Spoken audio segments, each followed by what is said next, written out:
Studio Ghibli యొక్క animation style కొన్ని decades ప్రపంచవ్యాప్తంగా ప్రేక్షకులను మంత్రముగ్ధులను చేస్తోంది. కానీ ఈ స్టైల్ ఎందుకింత మ్యాజికల్ అండ్ టైమ్లెస్గా ఉంటుంది? So let's uncover the secret behind Ghibli unique style and how it's created and why continues to influence the world of animation. ఇవన్నీ తెలుసుకొనేకి let's get in to the video. Studio Ghibli 1985లో Hayao Miyazaki, Isao Takahata and Toshio Suzuki వాళ్లచే స్థాపించబడింది. ఈ Japan animation studio అప్పటి నుండి My Neighbour Totoro and Spirited Away వరకు animation చరిత్రలో some of the most beloved ఫిలిమ్స్గా క్రియేట్ చేసింది. But Ghibli studio just stories గురించి కాదు, it's about a unique style వల్ల వరల్డ్ వైడ్ ట్రెండ్గా మారింది. జిబ్లీ యానిమేషన్ స్టైల్ అంటే vibrant colours, hand drawn animation మరియు స్టన్నింగ్ డీటెయిల్స్కి ఫేమస్.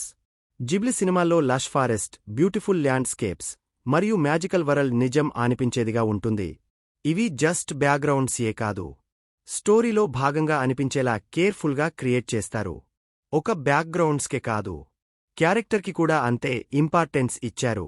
జిబ్లీ స్టోరీస్లో ఎమోషన్స్ బాగా కన్వే అయ్యే విధంగా చిన్న చిన్న కదలికల ద్వారా ఎక్స్ప్రెషన్ని బాగా చూపిస్తారు.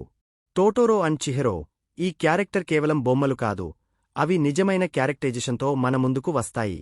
అయితే జిబ్లీ స్టైల్ ఎందుకు అంత పాపులర్ అంటే, ఫస్ట్ మాట్లాడుకోవాల్సింది ఫ్యూచర్ ఆర్ పాస్ట్తో ఏమాత్రం సంబంధం లేకుండా అటు చిన్న పిల్లలకైనా పెద్దవాళ్లకైనా బాగా నచ్చేస్తుంది. అందుకేగా ఇప్పుడు మనం అంత ట్రెండ్గా క్రియేట్ చేశాం. అంతేకాక నోస్టాల్జిక్ అనిపిస్తుంది. హ్యాండ్తో డ్రా చేయడం వల్ల వేగంగా మారుతున్న డిజిటల్ ప్రపంచానికి విరామంగా అనిపిస్తుంది. కానీ ఇది కేవలం విజువల్స్ గురించి మాత్రమే కాదు. జిబ్లీ సినిమాలు అన్ని వయస్సువారికి సెట్ అయ్యేలా చూసుకుంటారు. మనమందరం ఇష్టపడే ఈ జిబ్లీ స్టైల్ ఎలా వచ్చిందో తెలుసా? ఇది హయావో మియాజాకి మరియు ఇసావో తకహాతా అద్భుతమైన విజన్ వల్లే రూపుదిద్దుకుంది. మియాజాకి రియలిజం ఆర్ ఫాంటసీని మిక్స్ చేసి ఓ ప్రత్యేకమైన స్టైల్ని తీసుకొచ్చారు. మరోవైపు తకహాతా ఎమోషనల్ స్టోరీలు ద్వారా సినిమాలకు డెప్త్, ఆథెంటిసిటీని ఇచ్చారు. ఈ ఇద్దరూ కలిసి పనిచేసినట్లే మనం ఇప్పుడు ఆ మ్యాజికల్ వరల్డ్ ని చూస్తున్నాం. జిబ్లీ ప్రభావం వాళ్ళ సినిమాలకే పరిమితం కాదు. ఫిక్సర్ మరియు డిజ్నీ జిబ్లీ స్టైల్ని అడాప్ట్ చేసుకున్నాయి. ఆ magical yet realistic worlds, deep ఎమోషన్స్తో నిండిన స్టోరీస్, బ్రెత్ టేకింగ్ యానిమేషన్స్ ఇవి వరల్డ్ వైడ్ క్రియేటర్స్కి ఇన్స్పిరేషన్గా మారాయి. ఇమాజిన్, ఒక సినిమా చూసిన తర్వాత అది మన మనసులో నిలిచిపోవడం. అదే జిబ్లీ స్టైల్ పవర్. జిబ్లీ సంస్కృతిపై గొప్ప ప్రభావాన్ని చూపింది. ఇది కేవలం యానిమేషన్ స్టూడియో మాత్రమే కాదు, జిబ్లీ సినిమాలు ఫ్యాషన్, ఆర్ట్ అలాగే విలేజ్ బ్యూటీ, అక్కడి మనుషుల జీవనశైలి అండ్ ఆహ్లాదకరమైన కల్పిత ప్రపంచం ఎంతగానో అందరికీ నచ్చుతాయి. అందుకే జిబ్లీ ప్రపంచాన్ని మరియు వారి యానిమేషన్ స్టైల్ ఎందుకు లక్షలాది మందిని ఆకట్టుకుంటూ ప్రేరేపిస్తుందో చిన్నగా చూసాం. ఇవన్నీ కాయింకి ఒక సైడ్, కాయింకి ఇంకో సైడ్ చూస్తే ఏఐ ద్వారా ఆర్ట్ని క్రియేట్ చేయటం మనల్ని మనమే అవమానం చేసుకున్నట్లే అని ఎప్పుడో జిబ్లీ ఫౌండర్ అయిన హయావో మియాజాకి చెప్పారు.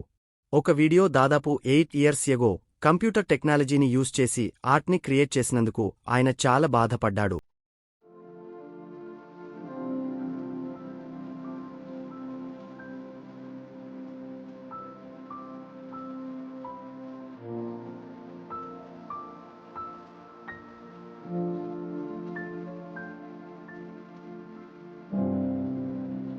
అదే మనం ఇప్పుడు జిబ్లీ స్టైల్ని ఇంత సింపుల్గా యూజ్ చేస్తున్నాం అని తెలిసి చాలా బాధపడే అవకాశం ఉంది. సో ఆ జిబ్లీ స్టూడియో వర్క్కి రెస్పెక్ట్ ఇచ్చి ఈ ట్రెండ్ని ఆపటం మంచిది అని నా ఉద్దేశం. మీరేమనుకుంటున్నారో కామెంట్ సెక్షన్లో చెప్పండి. ఈ వీడియో అంతే. ఇంక మరి మీకు బాగా ఇష్టమైన జిబ్లీ యానిమే ఏది? ఆర్ వేరే యానిమే ఏది ఇష్టమో కామెంట్స్లో చెప్పండి. ఈ వీడియో మీకు నచ్చితే please do like, share and subscribe.